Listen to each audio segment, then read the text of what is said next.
Tidak mudah putus hanya karena sedikit permasalahan. Hanya sedikit permasalahan. Allah yang menciptakan kita dengan penuh kekurangan, namanya manusia. Kata Nabi SAW, kullu bani Adam khata. Setiap manusia, seluruhnya manusia melakukan kesalahan-kesalahan. Nah, tatkala kita menjalin persahabatan dengan saudara kita, tidak selamanya dia sinkron dengan kita. Ada suatu hari, dua hari, suatu saat dia membuat kita tersinggung atau kita membuat dia tersinggung.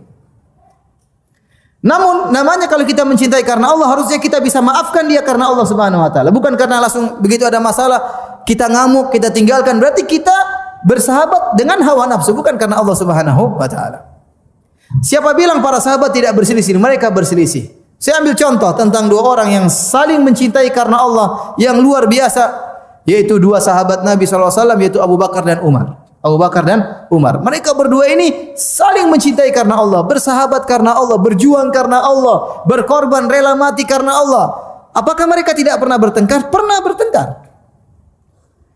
Sampai dalam hadis dalam Sahih Bukhari, tatkala Rasulullah SAW didatangi oleh wufud, yaitu tamu-tamu datang dari Bani Tamim, maka kemudian Abu Bakar berkata, "Ya Rasulullah, lau ammarta, ya Rasulullah, bagaimana kalau kau menjadikan si fulan jadi pemimpin Bani Tamim?" Abu Bakar kasih ide kepada Nabi. Bagaimana kalau si A menjadi pemimpin mereka? Kemudian Umar menimpali. Umar berkata, "Ya Rasulullah, bagaimana kalau si B yang menjadi pemimpin?" Maka Abu Bakar berkata, "Ya Umar, ma arata illa khilafi." Wahai Umar, kau ini inginnya nyelisih saya aja. Abu Bakar tersinggung. Kata Umar, "Tidak, enggak, engkau ingin nyelisih saya. Saya sudah kasih ide A, kenapa kau pilih B?" Sehingga terangkat suara mereka dan Allah menegur mereka. Mereka ini berdua saling mencintai karena Allah, tidak? Ya. Tapi gara-gara masalah itu mereka ribut, enggak ada ceritanya. Mereka tidak ribut. Seperti kisah lain, suatu sahabat bercerita waktu ada masalah antara Abu Bakar dan Umar, maka Abu Bakar pun datang, kemudian mengangkat jubahnya, ya. Kemudian Abu Bakar menyampaikan masalah dia dengan Umar.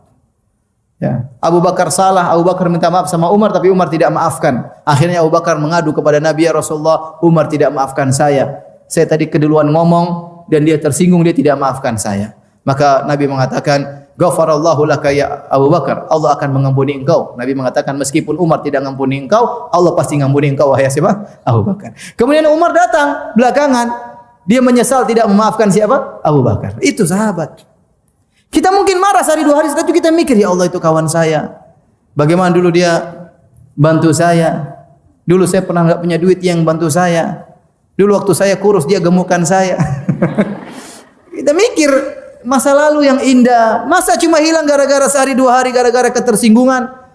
Kalau kemudian putus begitu saja setelah banyak persahabatan, panjang persahabatan yang kita lakukan, ya, berarti kita mencintai bukan karena Allah Subhanahu wa taala. Oleh karena kita perlu ingat, ini poin yang sangat penting. Ibu yang dirahmati Allah Subhanahu wa taala. Sahabat kita tidak ada yang sempurna. Kita pun tidak sempurna. Kita sadar kita punya kekurangan. Dari sisi dunia kita punya kekurangan, dari sisi agama kita punya kekurangan, dari sisi ibadah kita kurang ibadah, dari sisi maksiat kita masih melakukan maksiat. Maka sahabat kita pun demikian. Bahkan bisa jadi lebih baik daripada kita. Nah, kalau dia punya salah harusnya kita kasih uzur. Kita kasih uzur, ya. Apa kata seorang penyair? Turidu sahiban la aiba fihi wa halil udu yafuhu bila dukhani. Apakah kau ingin kayu gaharu tanpa asap? Ya. Kau ingin sahabat tidak ada aibnya sama sekali? Kau ingin punya teman tidak punya masalah sama sekali? Kau ingin punya teman tidak punya kekurangan sama sekali? Apakah kau ingin kayu gaharu mengeluarkan bau harum tanpa asap? Pasti ada asapnya. Ya. Ya akhi, terkadang, ya ukhti, terkadang saya bersahabat dengan kawan saya. Bertahun-tahun bersahabat, tiba-tiba dia bikin saya jengkel. Ya saya jengkel. Kadang saya marah. Tapi ya sudahlah. Dia tidak sempurna, saya juga tidak sempurna. Hari ini dia bikin jengkel saya, besok saya bikin jengkel dia. Ya kita harus saling memahami. Inilah namanya kehidupan dunia, tidak lepas dari namanya kesedihan, kekhawatiran, ya, dan lain-lainnya.